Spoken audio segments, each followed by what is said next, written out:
छत्तीसगढ़ के तमाम ठेकेदार बीजेपी सरकार से नाराज समझ में आ रहे हैं। उनका कहना है कि यदि उनकी मांगों को नहीं सुना गया तो आने वाले समय में वे लोग प्रदर्शन करने के लिए बाध्य होंगे और सड़क पर भी उतर सकते हैं।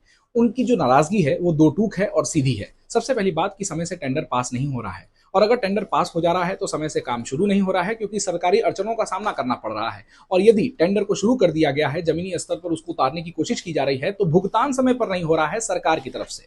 उदाहरण के रूप में मैं समझाता हूं। यदि किसी सड़क को बनाने के लिए 100 रुपए की लागत आ रही है, तो टेंडर जब पास किया जाता है तो उस समय की महंगाई को देखते हुए उतना रुपया पास कर दिया जाता है, जो कि 100 रुपए पास कर दिए गए। लेकिन समय से जब शुरू नहीं होता है तो महंगाई आने वाले समय में बढ़ जाती है, जिससे कच्चे माल की महंगाई भी बढ़ जाती है, यानी कच्चे माल भी महंगे में मिलते हैं।